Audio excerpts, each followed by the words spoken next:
Hello बच्चों, good morning.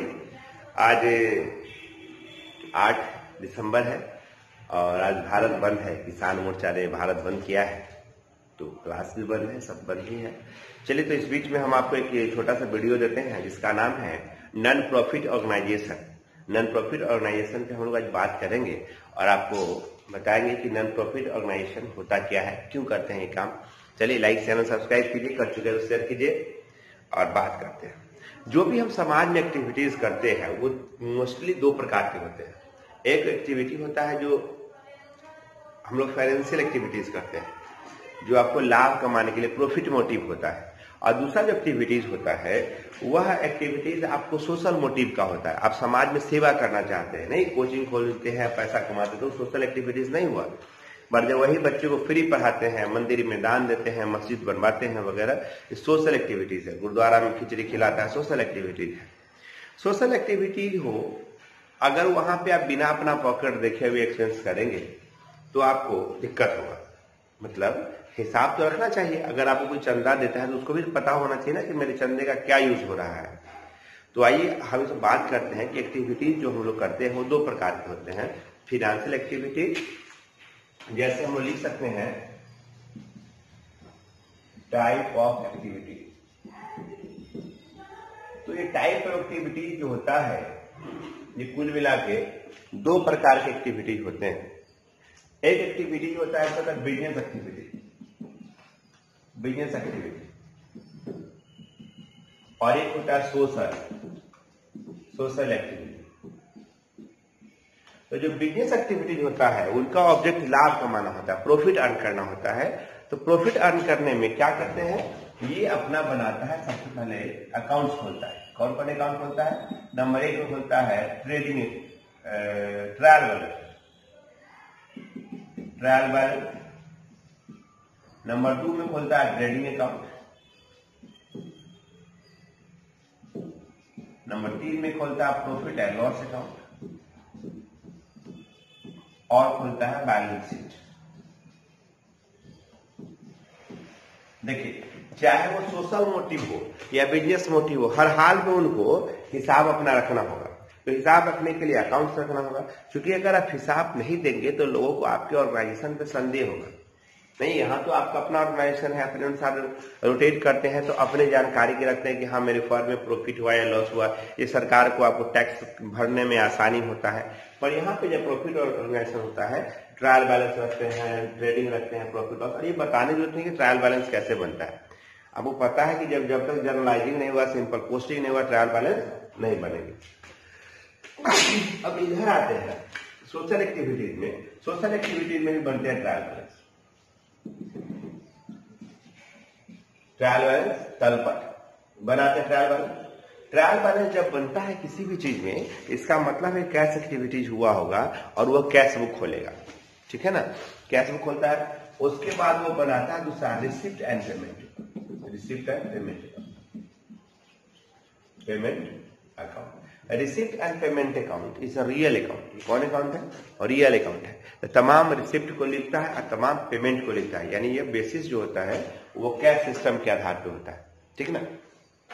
जैसे trading account बनाते हैं तो याद होगा आपको कि ट्रेडिंग अकाउंट से हमें ग्रॉस प्रॉफिट या ग्रॉस लॉस आता है, और प्रॉफिट लॉस अकाउंट से नेट प्रॉफिट या नेट लॉस आता है। और बैलेंस शीट फर्म की सिचुएशन को बताता है कि क्या आपको एसेट्स है, क्या लायबिलिटीज है, वैसा। तो रिसिप्ट और पेमेंट अकाउंट जो होता है हमें यह बताता है कि फर्म में कितना रिसिप्ट हुआ और कितना उस रिसिप्ट का यूज किए, और यूज किए तो किस मोड में, किस फंड में, कहाँ कहाँ किए। ठीक है, इसमें तमाम प्रकार के रिसिप्ट को लिखते हैं, चाहे वो कैपिटल नेचर हो या रेवेन्यू नेचर हो। ठीक उसी प्रकार के पेमेंट में दो सब लिखते हैं, चाहे वो कैपिटल पेमेंट हो या वगैरह। हम इसको चर्चा करेंगे, आगे बताएंगे। थर्ड होता है, उसको कहते हैं income and expenditure account. Income and expenditure account ये होता है। और फोर्थ नंबर में हम लोग बनाते हैं बैलेंस शीट। बैलेंस शीट यहाँ भी देखिए, इनकम एक्सपेंडिचर में अगर कोई नॉन प्रॉफिट ऑर्गेनाइजेशन है तो उनको भी तक खर्च करना पड़ता है, उनको भी तो कोई पैसा कहाँ से आता है। इनका मेनली इनकम होता है, डोनेशन होता है, सब्सक्रिप्शन होता है, लेगेसी होता है वगैरह, यहाँ से इनका पैसा आता है। तो जब भी कभी इन कैश रिसीव करेंगे तो उस कैश का कहीं ना कहीं यूटिलाइजेशन करेगा, खर्चा होगा, तो उसको हम लोग पेमेंट करते हैं। तो वो सारे खर्चे इनकम जो हम शो करते हैं वो इनकम एंड एक्सपेंडिचर में शो करते हैं। अब देखते हैं हम लोग उसका नेचर क्या है। तो चलिए इतना बात आप समझ गए और आपको आगे बहुत प्यार से बताते चलेंगे, आप देखते चलेंगे। उम्मीद करेंगे कि आपको यहाँ पे किसी प्रकार की दिक्कत तो ना हो। तो चलिए इसको देख लीजिए।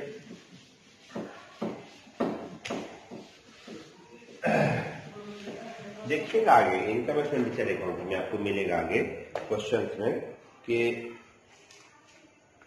इसके साथ कैसे क्या करें। चलिए बच्चों आगे देखते हैं हम लोग। अब देखते हैं कि अगर कोई नॉन प्रॉफिट ऑर्गेनाइजेशन है वो अपना इनकम कहाँ से जनरेट करते हैं। तो वो अपना इनकम जो जनरेट करते हैं वो उनको डोनेशन मिलता है, सब्सक्रिप्शन मिलता है, एडमिशन फीस मिलता है वगैरह से पैसा डोनेट करते हैं। मान लो पहला हेडिंग हम लोग बनाते हैं सब्सक्रिप्शन, चंदा। क्या कहते हैं? चंदा से इसको पैसा है सब्सक्रिप्शन से। तो जब किसी को चंदा मिलता है तो जर्नल क्या बनाएंगे? सोचिए, हर ट्रांजेक्शन का जर्नल होता है। ऐसा नहीं कि ट्रांजेक्शन जर्नल होगा किसी का नहीं होगा, हर ट्रांजेक्शन का जर्नल होगा। अगर उसको चंदा मिलता है इसका एंट्री बनाएगा cash account debit to subscription,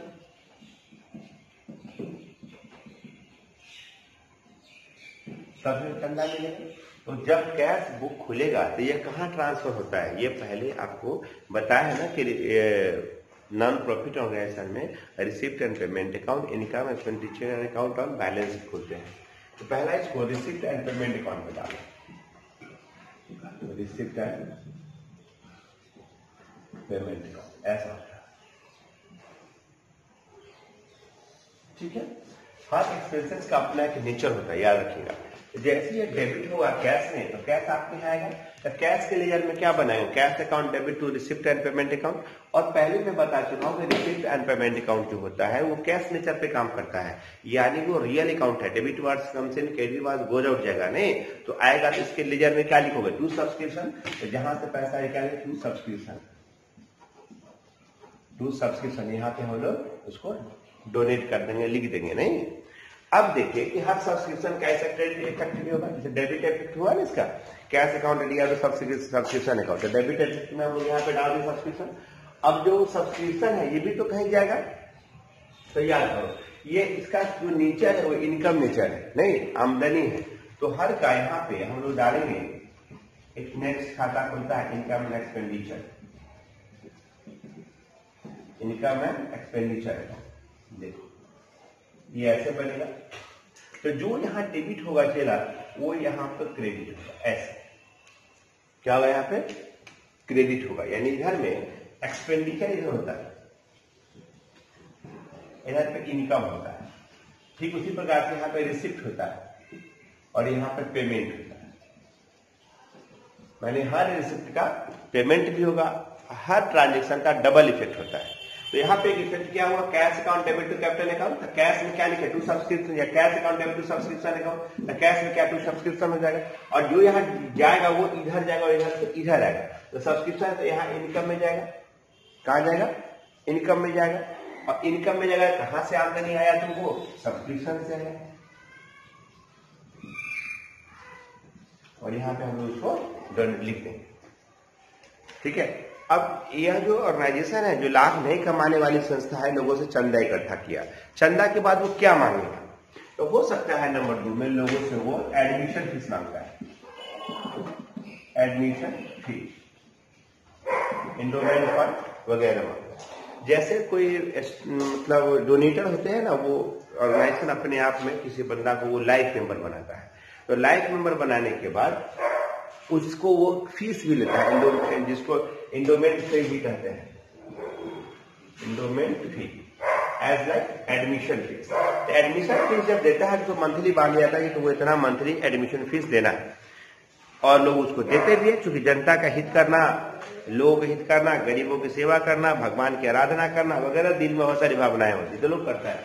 तो इसका जो एडमिशन फीस होगा ये 2 प्रकार के होते हैं, इसका भी कैश डेबिट होगा, टू में एंडोमेंट फंड होगा, एंडोमेंट फी होगा।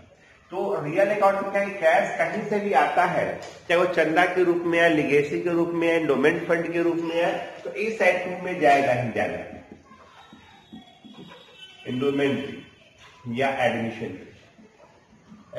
फी, ये जाएगा। यहाँ पे हम लोग इसको नोट करें। अब चलो ये यहां चला गया। ये जो एंडोमेंट फी है इसके दो कैटेगरीज होते हैं, ये समझना होगा हमको। एक्सपेंसेस का नेचर जब तक नहीं समझोगे तब तक ट्रांसफर में दिक्कत होगा। तो इसके नेचर जो होता है, कभी कभी लोग क्या करता है, एडमिशन फीस सब साल का जोड़ के एक ही बार देता है कि लो भाई एडमिशन फीस अपना मस्ती करो, एक ही बार जोड़ना, या उसकी राशि बड़ा होता है। या क्वेश्चन में इंस्ट्रक्शन देगा कि एंडोमेंट फंड को कैपिटलाइज मानो, एडमिशन फीस को कैपिटलाइज मानो, लाइफ मेंबर फीस को कैपिटलाइज मानो, कभी नहीं देगा। तो जब नहीं देगा तब तो रेवेन्यू में डाल देना है ना। तो जब अगर वो पहला कंडीशन होता है रेवेन्यू में और सेकेंड कंडीशन होता है कैपिटलाइज मोड। तो जब रेवेन्यू होगा तो एडमिशन फीस कहां चलाएगा, यहां चलेगा बाय में, एंडोमेंट इधर बाय होता है एंडोमेंट फीस नहीं, तो यहां पे हम लोग द्वारा देंगे। पर जब क्वेश्चन में नोट लिखा रहेगा है ना, क्या करेगा, नोट देगा या कैपिटलाइज फंड दे देगा, तो वैसे कंडीशन में यह लायबिलिटीज क्रिएट हो जाता है और लायबिलिटीज का भुगतान आपको बैलेंस शीट के एलएचएस में लिखा जाता है। यानी कहां लिखते हैं उसको हम लोग, एलएचएस में जगह देते हैं। एक खर्चा को समझना बहुत जरूरी है कि यह लायबिलिटीज मोड में जाता है तो क्यों जाता है, या लायबिलिटीज मोड का ऑब्जेक्ट क्या होता है। रेवेन्यू नेचर में देखिएगा कि ऐसे क्वेश्चन को समझने के लिए समझना चाहिए कि जब खर्चा का अमाउंट या आमदनी का अमाउंट ज्यादा बड़ा होता है तो वो कैपिटल नेचर का होता है, और छोटा होता है तो वो छोटे नेचर का होता है। जैसे कोई कहे कि छोटा और बड़ा कैसे नापेंगे, नहीं किसको हम माने छोटा या बड़ा है, तो छोटा मानने के लिए तब तक छोटा है जब तक उससे बड़ा चीज नहीं पता। जैसे कि मान लो, क्या समझा कि ये साइन, ये चिन्ह है, अब हमसे पूछते हैं कि छोटा है कि बड़ा है, तो इसको कहेगा सर छोटा है, कोई कहेगा सर बड़ा है। और जैसे इसके नीचे ये लकीर खींची तो क्या कहेगा, सर ये पहले वाला बड़ा था और बाद वाला छोटा है। हाँ फिर क्या, अच्छा तो अब बताओ, तो अब क्या है, सर ये पहले वाला छोटा और बाद वाला बड़ा हो गया। यानी खर्च का देखना चाहिए, खर्च का जो लाइन है, जो खर्च का अमाउंट है वो किस मोड में है। अगर ज्यादा इंस्ट्रक्शन के अभाव में बड़ा होगा तो बड़ा देना चाहिए, छोटा हो तो छोटे रेवेन्यू में लिखना चाहिए, इनकम एक्सपेंडिचर में लिखना चाहिए, और बड़ा मोड होगा तो उसको हम लोग बैलेंस शीट के एलएचएस में लिखना चाहिए।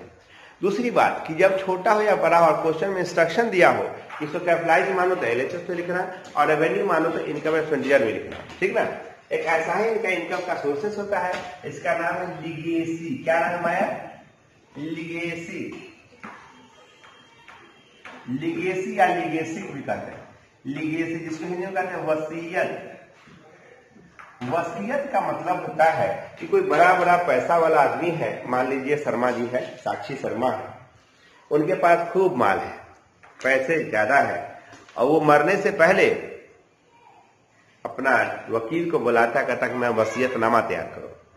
तो क्या वसीयतनामा तैयार करवाता है कि जब तक मैं जिंदा हूं अपने पैसा से ऐश करूं, और जब मैं मर जाऊं तो मेरा पैसा फलाने ट्रस्ट को, फलाने मंदिर को, फलाने गुरुद्वारा को या मस्जिद को डोनेट कर दिया जाए, दान कर दिया जाए, और जब वहां से रिकवरी हो जाएगा, पैसा इनकम हो जाए, तब जो पैसा हो वो इस परसेंटेज में यहाँ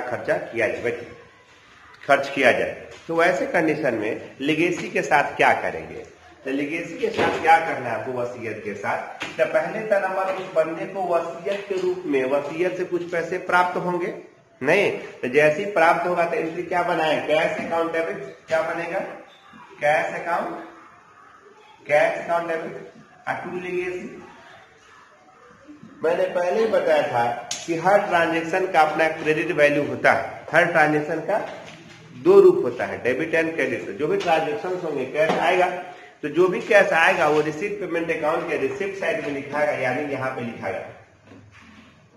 लिगेसी का आपको यहाँ पे लिखना होगा। लिगेसी के साथ साथ लिगेसी आपको आ जाता है, पैसे जब प्राप्त होते हैं तो कहाँ जाएगा सेकेंड फॉर्मेट में, तो ये तो हमारा चला गया रिसिप्ट साइड में। और लिगेसी का जो सेकेंड मोड होता है, इसका भी दो कंडीशंस होते हैं, वसीयत के दो कंडीशंस होते हैं। अगर कोई आपको वसीयत में दे दिया 5,000 रुपया, तो वो तो बहुत बड़ी बात नहीं है, तो वो रेवेन्यू नेचर में यहाँ पे लिख देंगे। मगर यहाँ पे जब वसीयत रहेगा तो मेरे बच्चों शर्त को जरूर पढ़ना, शर्त को ढूंढो, शर्त को ढूंढो। बिना ढूंढे रहेगा तो गड़बड़ा जाएगा। क्या करो, इसको ढूंढो, शर्त को ढूंढो। शर्त इसके बारे में दिया रहता है कि कैपिटलाइज हो या रेवेन्यू हो। जब यह क्वेश्चन में शर्त कैपिटलाइज होगा तो कैपिटलाइज की दशा में इसको हम लोग एलएचएस मोड में लिखेंगे। एलएचएस में कहा लिखोगे, कैपिटलाइज में, कैपिटलाइज में इसको एलएचएस में लिखेंगे, यानी पूंजीगत होगा तो इसको हम लोग बाएं साइड में लिखेंगे, ठीक है ना। जब क्वेश्चन में कैपिटलाइज नहीं हो और यह देगा कि इसको आयगत मानो, क्या मानो, आयगत मानो, तो इनकम एंड एक्सपेंडिचर के, इनकम एंड एक्सपेंडिचर के इनकम साइड में लिखो, यानी बाय में लीगेसी यहाँ हो जाएगा। यह कब होगा, जब यह आयगत होगा। बहुत सारे क्वेश्चन आप पढ़ेंगे तो उसमें मिलेगा आपको कि 50% आयगत मानिए, 25% आयगत मानिए, तो वैसे क्वेश्चन में इसको जितना परसेंटेज रहेगा जो इनकम का पार्ट ने रेवेन्यू लेट आउट करना होगा उसको हम लोग इनकम एंड एक्सपेंडिचर के इनकम साइड में लिखेंगे और जो बच जाएगा उसको हम लोग बैलेंस शीट के एलएचएस पार्ट में लिखेंगे। इस तरह से बहुत सारे कुछ और भी इनकम के सोर्सेस हैं जो यहाँ और यहाँ दोनों जगह आपके फॉर्म में इफेक्ट डालते हैं। दूसरी बात और बता दें कि पहले मैंने बताया कि receipt and payment account is a real account, और किस पर डिपेंड करता है, कैश बेसिस पे करता है। तो हर कैश बेसिस का सीडी और बीडी होगा। इसका हमेशा टू बैलेंस बीडी भी होगा जो हमेशा आपको बिगिनिंग में लिखना है, और लास्ट में होगा जिसको कहेंगे by balance CD, by balance CD आएगा जो क्लोजिंग कैश जो डोनेट करेगा। क्लोजिंग कैश कितना है उधर आपको इंगित करेगा। अब दूसरी बात बताते हैं आगे, थोड़ा सा जगह को इरेज करते हैं फिर आपको बताया जाएगा।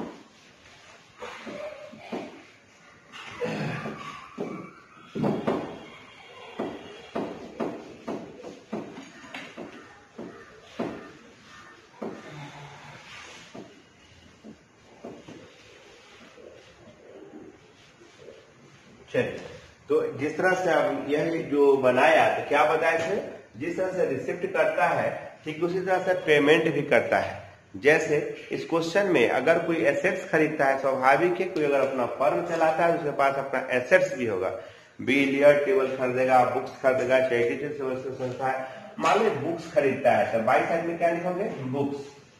अब चलो बुक्स खरीदते हैं तो बुक्स का अगर लार्ज पेमेंट में टेबल खरीदा, मान लो टेबल, वो आदमी क्या करता है कि लैंड का टुकड़ा खरीदता है, जमीन खरीदता है। तो लैंड खरीदेगा तो इसका एंट्री क्या बनाओगे, लैंड परचेस की है तो land is a real account आएगा तो डेबिट करेंगे।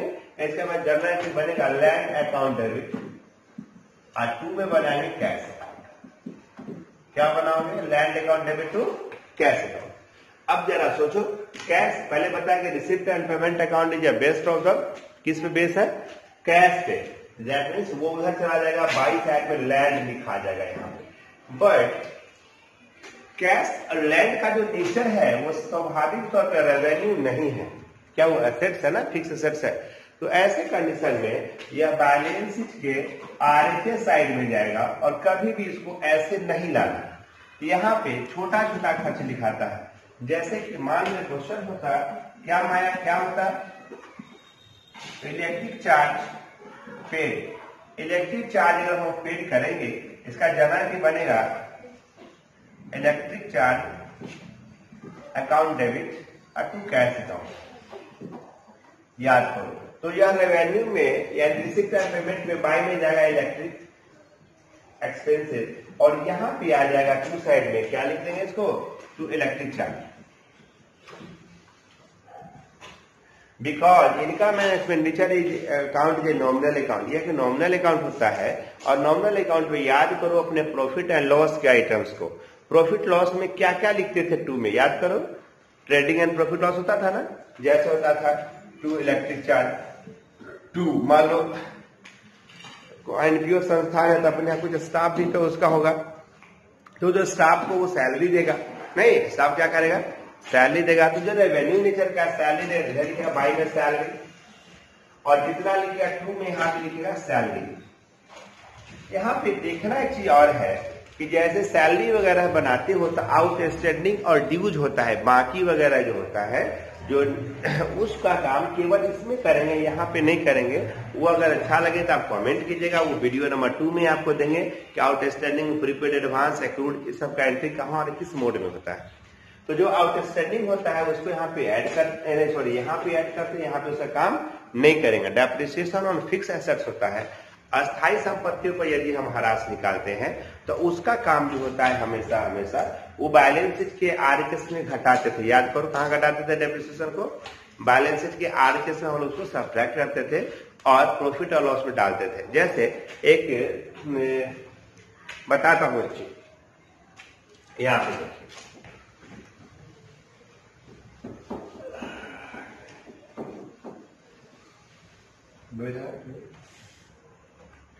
जैसे एक प्रॉफिट एंड लॉस अकाउंट है और एक बैलेंस शीट। देखिए तो बैलेंस शीट में यहाँ पर लिखते हैं ना, बिल्डिंग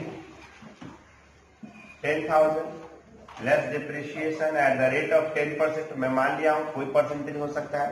तो अमाउंट कॉलम में होता था 9,000। जो यहाँ घटना था कहाँ जाता था? प्रॉफिट एंड लॉस के 2 में, यानी डेबिट साइड में लिखते थे। तो 2 में क्या लिखते थे? 2 डिप्रिशिएशन ऑन बिल्डिंग 1,000। नहीं, तो ऐसे कंडीशंस के लिए जो नन कैश आइटम है, डेप्रिसिएशन क्या नन कैश आइटम है? नहीं बेटा, ऊपर ये मैं बोला फंड फ्लो स्टेटमेंट बनाते हैं तो कैश का इनफ्लो और कैश का आउटफ्लो कलेक्ट करते हैं। ठीक उसी प्रकार से यहाँ पर रिसिप्ट एंड पेमेंट अकाउंट बनाएंगे, इसका सीडी और बीडी कलेक्ट करेंगे। और यहाँ पर इसका लिगेसी से इनकम एंड एक्सपेंडिचर अकाउंट जो बनाएंगे तो इनकम जो भी होगा इधर लिखेंगे, जो एक्सपेंस है वो इधर लिखेंगे। अब बात आता है जो आउटस्टैंडिंग वगैरह होता है, इसका काम सेम वैसा ही करेंगे जैसा प्रॉफिट एक्टिविटीज वाले फर्म करते थे, यानी जो बिजनेस एक्टिविटीज में काम करता है वैसा ही काम करेंगे। जैसे सैलरी पे आउटस्टैंडिंग होता था तो सोचो यहाँ पे हम लोग क्या करते थे? आउटस्टैंडिंग सैलरी को ऐड करते थे और ऐड करके यहाँ तक जितना अमाउंट ऐड होता था उतना अमाउंट बैलेंस शीट के एलएचएस साइड में लिखते हैं। तो यहाँ पर भी हम वही करेंगे, ठीक है। और जैसे किसी क्वेश्चन में प्रीपेड था, प्रीपेड क्या होता है? सब्ट्रैक्ट होता है। सब्ट्रैक्ट करने के बाद में प्रीपेड को हम यहाँ से माइनस करते हैं और ठीक उतना है कि बैलेंस शीट की आरएचएस साइड में पोस्ट करते हैं। नहीं, आरएचएस साइड में पोस्ट इसलिए किया जाता है कि prepaid made with the help of the 2 word free and paid. मतलब दैट मीन्स दो अमाउंट आप पेड कर रहे हो, वो खर्च पहले कर रहे हो, वो हुआ नहीं है मगर पहले पे। जैसे कोई हमारे ट्यूशन पढ़ने आए, मैं कहता हूँ कि एडवांस लाओ तब पढ़ाएंगे, तो आप पहले आप हमको एडवांस पैसा मेरे इंस्टीट्यूट में जमा करते हो तो वो तुम्हारे लिए प्रीपेड है, एक प्रकार का एडवांस है और मेरी लायबिलिटीज क्रिएट हो गया। हम पैसे लेके नहीं कह सकते कि नहीं पढ़ाएंगे, तो पैसे वापस करने होंगे ना, तो ये मेरी लायबिलिटीज होगा, तुम्हारी लायबिलिटीज नहीं होगा। तुम्हारी एसेट्स क्रिएट करेगा, नहीं उसके बदले में तुम पढ़ सकते हो। इसलिए यहाँ पे उसको एडवांस को सब्ट्रैक्ट करते हैं, क्योंकि हम कंपनी के फॉर्म बनाते हैं और ये तो कोई ट्रस्ट के फॉर्मेट में होता है ना। ट्रस्ट के फॉर्मेट में ट्रस्ट का इनकम का यही जरिया होता है। सैलरी वगैरह खर्च करते हैं, यहाँ से इनकम इसको आता है। अब बताना ये चाह रहे थे कि प्रॉफिट एंड लॉस अकाउंट बनाते हैं तो लास्ट में क्या आता है? To entry transfer to capital account, ये बनाते हैं ट्रांसफर टू कैपिटल अकाउंट। यहाँ पर जब इसको बनाते हैं, यहाँ पर क्या लिखते हैं? इसके बैलेंस में, इसमें तो मैंने बताया कि बीडी होता है जो प्रीवियस ईयर में दिया होता है, सीडी होता है जो करेंट ईयर का अमाउंट होता है। नहीं, मतलब इनकम एक्सपेंडिचर अकाउंट बनाते हैं तो हर लेजर का, हर अकाउंटिंग फॉर्मेट का कोई ना कोई सीडी होता है और स्टेटमेंट फॉर्मेट में सीडी नहीं आता है। नहीं, ऐसे स्टेटमेंट ऑफ बैलेंस शीट कभी सीडी नहीं आएगा, जोड़ बराबर होगा ना। और लेजर फॉर्मेट का, लेजर है ना, तो लेजर का सीडी आता है। बैलेंस शीट जो पहले बनता था लेजर फॉर्मेट में, वहां भी सीडी नहीं आता है। ऐसा नहीं समझ लेना कि जो लेजर में खींच दिए सब में सीडी आएगा, ऐसा बात है। तो इसका जो बैलेंस शीट आएगा, इधर आएगा तो सरप्लस कहते हैं और इधर आता है तो डिफिसिट कहते हैं। तो बताओ इधर सरप्लस को क्या कह सकते हैं? Excess of income over expenditure. Expenditure पे इनकम ज्यादा, इधर में इनकम में कम आएगा। ये अभी क्या करना है? डीएफ आएगा, ये मेरा डीएफ आएगा। ये डीएफ क्या होता था? कैपिटल में हम लोग ऐड करते हैं, जोड़ देते हैं। यानी मेरी एंट्री बनता था वो क्या करते थे? ट्रांसफर टू कैपिटल अकाउंट, और वहां पे जाके उसको हम लोग ऐड कर देते थे, जोड़ देते। लिखिए ना, NP transfer to capital account, तो यहाँ पर लिखेंगे surplus transfer to capital fund. Capital fund में इसको हम लोग जोड़ देंगे। जिस तरह से एंट्री आप होता था लेगेसी का इनकम यदि लाट होता था तो हम लोग क्या करते हैं? ट्रांसफर टू कैपिटल फंड, यानी बैलेंस के कैपिटल लायबिलिटी साइड में उसको हम लोग क्या करते हैं? ऐड कर देते हैं। तो चलिए, ये वीडियो आपको कैसा लगा जरूर मैसेज कीजिएगा, और फिर आपके नेक्स्ट वीडियो में बताएंगे how to calculate subscription, donation, चंदा वगैरह। सब्सक्रिप्शन और डोनेशन में कुछ विशेष अंतर नहीं है, यह बात बताना मैं भूल गया। आइए थोड़ा सा बता दें आपको डोनेशन के बारे में।